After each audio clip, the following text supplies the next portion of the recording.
Hello everyone. NCERT class 6 science की इस series में हम लोग chapter number 3 fibre to fabric के बारे में देखेंगे। फाइबर टू फैब्रिक का मतलब होता है तंतु से वस्त्र या फिर कपड़े तक। तो जब आप लोग किसी टेलर की शॉप पे जाते हैं तो आप लोगों को क्या देखने में मिलता है, वहाँ पे जो कपड़ों की कटिंग होती है उसको उठाइए और उसको छूने की कोशिश कीजिए तो आपको पता चलेगा कि सारे कपड़े कहीं ना कहीं थोड़ा बहुत डिफरेंस है सबके उसमें।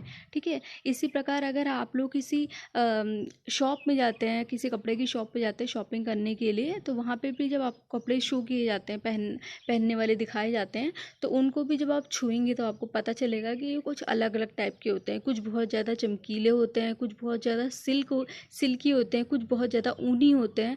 तो इसके बेसिस पे हम बोल सकते हैं कि यहाँ पे जो होती है large variety of clothing materials होती है।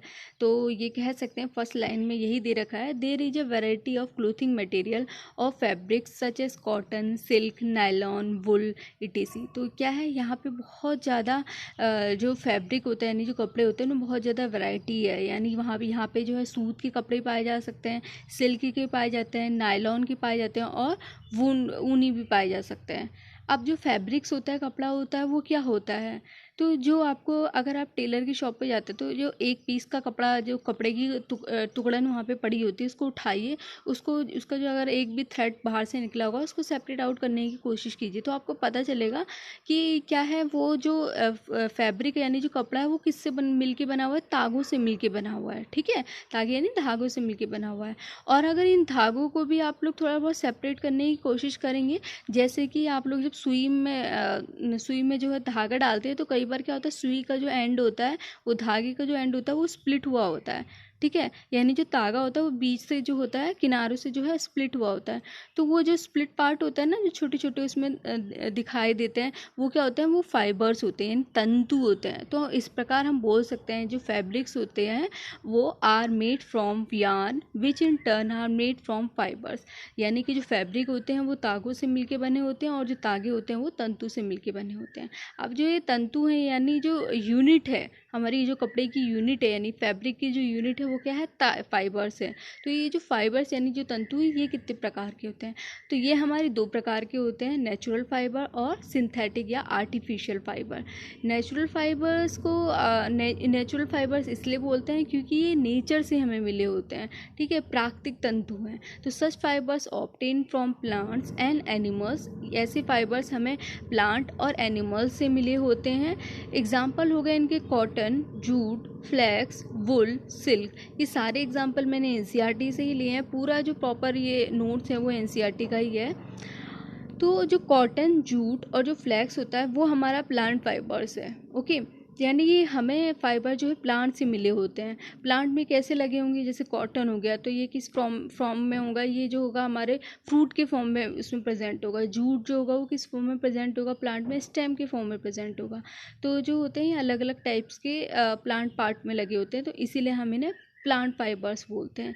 सेकेंड है वुल एंड सिल्क। ये हमारा एनिमल फाइबर्स है, यानी ये हमें एनिमल से मिलते हैं। जैसे वुल हो गया तो ये शीप की खाल पे लगा होगा, ये किसी अन्य जानवर की खाल पे लगा होगा।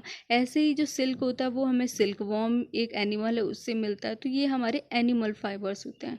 नेक्स्ट देखते हैं हम लोग सिंथेटिक और आर्टिफिशियल फाइबर, यानी कि संश्लेषित तंतु।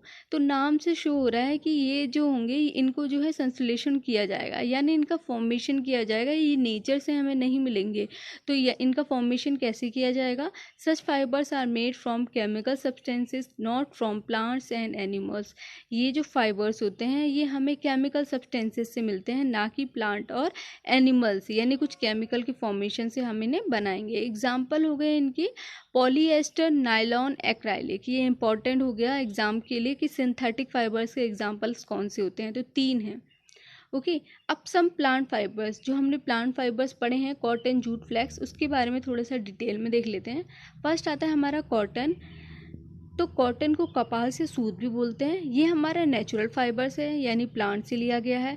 इसको उगाने के लिए हमें क्लाइमेट कैसा चाहिए, तो cotton plants are grown at warm climate and having black soil. तो कॉटन प्लांट को उगने के लिए कैसा क्लाइमेट चाहिए, गर्म क्षेत्र चाहिए और ब्लैक सॉइल चाहिए। ब्लैक सॉइल क्यों चाहिए होती है, क्योंकि जो कॉटन का क्लाइमेट, कॉटन को जो उगने के लिए ना गर्म क्षेत्र चाहिए और पानी की इतनी ज़्यादा आवश्यकता नहीं चाहिए। तो जो ब्लैक सॉइल होता है वो क्या करता है, वो जो होता है उसकी वाटर होल्डिंग कैपेसिटी बहुत अच्छी होती है।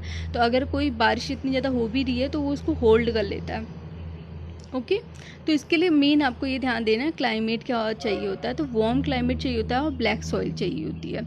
और कौन से प्लांट पार्ट से ये कॉटन हमें मिलता है, तो मैंने एज अर्लियर आपको भी बताया था, जो प्लांट पार्ट है इसको लिए चाहिए होता है वो होता है फ्रूट्स। ठीक है, जो फ्रूट होता है कॉटन प्लांट का उसमें कॉटन लगे होते हैं, जिनको हम लोग कॉटन बॉल्स भी बोलते हैं। इसकी प्रोसेसिंग कैसी है, यानी ये फ्रूट में लगे होते हैं, उसके बाद इससे कपास कैसे बनाया जाता है। तो आफ्टर मैच्योरिंग द बॉल्स, यानी जो फ्रूट होते हैं burst open and the seed covered with the cotton fibres can be seen. तो जब ये मैच्योर हो जाते हैं तो इसके जो फ्रूट होते हैं वो खुल जाते हैं, ब्रस्ट हो जाते हैं, और जो सीड होता है उसके अंदर यानी जो बीज होता है वो दिखने लगता है। ठीक है, जिस सीड के अंदर कॉटन फाइबर्स लगे होते हैं वो दिखने लगता है। तो अब इनको आप लोग जब देखोगे इनकी खेती को, यहाँ पे डायग्राम भी दे रखा है, तो ऐसा लगेगा कि किसी फील्ड में जैसे स्नो पड़ी है। ठीक है, बहुत ही ब्यूटीफुल डायग्राम दिखता है। और ये जो फ्रूट का जो साइज होता है ये अराउंड ए लेमन साइज होता है। ठीक है, cotton is usually picked by hand from this balls. फिर कॉटन को जो है इनसे जो है हैंड के द्वारा जो है ले लिया जाता है। Fibres are then separated from the seed by combing, ginning. ठीक है, तो फिर जब इनको हाथ से ले लिया जाता है, फिर जो इनको जो है फाइबर्स को जो है इनकी सीड से कैसे हटाया जाता है, कॉम्बिंग के थ्रू हटाया जाता है। और इस प्रोसेस को हम बोलते हैं कपास ओटना, यानी कि गिनिंग। ठीक है, और ये किसके द्वारा किया जाता है, जो गिनिंग प्रोसेस होती है इंपॉर्टेंट है। तो गिनिंग प्रोसेस जो होती है बाई हैंड की जाती थी ट्रेडिशनली, बट आजकल जो है मशीन भी इसके लिए यूज़ किए जाते हैं। ओके, तो कपास की जो प्रोसेसिंग होती है उसको हम बोलते हैं गिनिंग। नेक्स्ट आता है हमारा जूट के बारे में। ओके, तो जूट भी हमारा क्या है, जूट यानी पटसन हिंदी में बोलते हैं। जूट यानी नेचुरल फाइबर से, और ये हमें प्लांट सोर्स से मिलता है। इसको उगाने के लिए क्लाइमेट कैसा चाहिए, अब इसको उगाने के लिए हमें रेनी सीजन चाहिए। ठीक है, mainly grown Indian places are, जो मेनली ग्रोन इंडियन प्लेसेस हैं वो हैं वेस्ट बंगाल, बिहार, असम। ठीक है, ये 3 क्षेत्रों में जो है मेन जो होता है जूट जो है उगाया जाता है। ये इंपॉर्टेंट हो गया आपका 3 जो स्टेट हो गए, ये सीटेड पॉइंट ऑफ व्यू से भी इम्पॉर्टेंट है। प्लांट पार्ट्स, ठीक है, इसको उगाने के लिए कौन सा प्लांट पार्ट चाहिए, तो वो हमें चाहिए stem of the jute plant. ठीक है, तो यहाँ पे हमें क्या चाहिए, स्टेम चाहिए इसकी जूट प्लांट की। प्रोसेसिंग चाहिए, प्रोसेसिंग कैसे होती है, तो जब ये प्लांट जो होता है हार्वेस्टेड हो जाता है, उसके बाद किया जाता है, जब ये प्लांट को हार्वेस्टेड किया जाता है उस समय अपना फ्लावरिंग स्टेज में होता है। फिर उसको जो है स्टेम को वहाँ से लेके, हार्वेस्टेड प्लांट से लेके उसको क्या किया जाता है, पानी के अंदर कुछ दिन के लिए डाल दिया जाता है। ठीक है, पानी के अंदर कुछ दिन के लिए डाल गया, उसके बाद जो स्टेम होती है वो सड़ जाती है। फिर क्या होता है, जो फाइबर्स होता है वो खुद ही, जो तंतु होता है वो खुद ही हाथों के द्वारा जो है अलग किया जा सकता है। ठीक है, to make fibres, all this fibres are first converted into yarns. फिर इनसे जो है, इन जो फाइबर से फैब्रिक यानी कपड़ा बनाने के लिए क्या किया जाएगा, पहले इनको जो ये जो फाइबर्स हैं इनको यार्न यानी धागों में चेंज किया जाएगा, फिर ये धागे से फिर फैब्रिक बना सकते हैं। अब बात आती है सम एनिमल फाइबर्स के बारे में, जैसे कि वुल हमारा यानी ऊन, ये हमारे नेचुरल फाइबर्स है, एनिमल से मिलता है। Obtain from the fleece of sheep और goat, also obtain from hair of rabbit, yak and camels. तो ये कहाँ से मिलता है, शीप से मिलता है, गोट से मिलता है, बकरी से मिलता है, रैबिट और याक और ऊँट के हेयर से भी हमें ऊन मिलता है। ठीक है, तो इसी प्रकार, तो इसीलिए हमारे एनिमल फाइबर्स हो गए। सिल्क के बारे में खास बात क्या है, ये हमें कहाँ से मिलता है, कुकून ऑफ सिल्क वॉर्म। जो सिल्क वॉर्म होती है अपने ऊपर क्या करती है, पूरी जो फाइबर्स की एक लेयर ऐसे करके राउंड राउंड करके जमा कर देती है, जिससे हम क्या बोलते हैं, कुकून ऑफ सिल्क वॉर्म। फिर इनकी प्रोसेसिंग होती है, फिर हमें सिल्क मिलता है, जो बहुत टाइम टेकिंग प्रोसेस है, इसलिए सिल्क जो होता है वो हमारा महंगा होता है। अब हम लोगों ने सारी देख ली फाइबर्स बनने की बात। अब ये फाइबर से हमें यार्न पहले बनाना पड़ेगा। ठीक है, यानी धागे पहले बनाने पड़ेंगे, तो उस प्रोसेस को देखते हैं। Spinning cotton yarn, this process of making yarn from fibres called spinning. ठीक है, तो ये प्रोसेस जिसमें तंतु से धागे बनाए जाते हैं, यानी जो फाइबर्स होता है ना उसको जो है हाथों से लेके स्पिन किया जाएगा। ठीक है, स्पिन किया जाएगा तो क्या हो जाएगा, उसी प्रोसेस को जो है स्पिनिंग कहते हैं। जैसे कि क्या होता है, उसकी दिए की जब बाती बनाते हैं तो क्या करते हैं, रुई को लेते हैं, रुई को जो होती है अगर छोटी रुई पड़ जाती है तो दो रुई को लेके स्पिन करते हैं, तो क्या होता है वो दोनों रुई जो होती है जॉइंट हो जाती हैं। ऐसे ही फाइबर्स को जो है स्पिन किया जाता है जिससे वो यार्न बन जाए।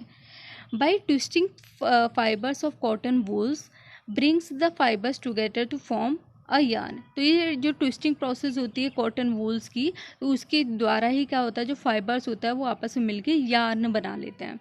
इसके लिए क्या डिवाइस यूज होता है, इसके लिए जो डिवाइस यूज होता है वो होता है तकली और दूसरा जो है चरखा। ठीक है, तकली एक हैंड स्पिंडल है और जो चरखा है वो पता होगा आप लोगों को कि गांधी जी के समय से ये लागू हुआ था चरखा, तो इसके द्वारा भी सूत की कताई हो सकती है। अब यार्न भी बन गया, अब यार्न से हमें फैब्रिक बनाना है, तो यार्न टू फैब्रिक यानी तागों से वस्त्र।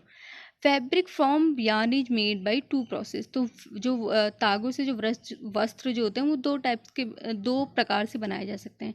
फर्स्ट है हमारा वीविंग, दूसरा है हमारा निटिंग।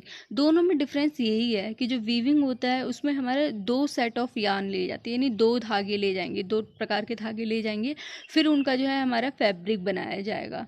ठीक है, और जो वीविंग होती है वो डन होती है ऑन लूम्स में, जबकि जो निटिंग होती है वो उसमें क्या किया जाता है, एक सिंगल यार्न धागे को लिया जाता है और उसके उसी से हमारा क्या बनाया जाता है, फैब्रिक बनाया जाता है, जैसे कि बुनाई होती है। ठीक है, तो इन दोनों में यही डिफरेंस है। लास्ट में इस पूरे चैप्टर की समरी दिखा रखी है कि कैसे, जैसे कॉटन रोल्स ले लिया हम लोगों ने। ठीक है, कई सारे फाइबर्स होते हैं, हमने कॉटन रोल्स ले लिया जो कि फ्रूट है, तो ये हमारे कॉटन रोल से क्या होगा, पहले गिनिंग की प्रोसेस होगी, यानी कपास उठा जाएगा, उससे हमारा फाइबर बन जाएगा। फाइबर से फिर क्या होगा, फाइबर से फिर जो सूत जो फाइबर्स हो जाएगा उसकी फिर कताई होगी, स्पिनिंग होगा, फिर क्या बन जाएगा, यार्न बन जाएगा। और यार्न से कपड़ा, यार्न से फैब्रिक जो होता है टू प्रोसेस के थ्रू बना सकते हैं, निटिंग और वीविंग। निटिंग क्या होती है, जिसमें सिंगल यार्न से कपड़े बनाए जाते हैं, और वीविंग क्या होती है जिसमें टू सेट्स ऑफ यार्न बनाया जाता है। तो that's all for this chapter. अगर होप सो आपको ये वीडियो अच्छी लगी हो तो लाइक कीजिए, शेयर कीजिए और सब्सक्राइब कीजिए ताकि आगे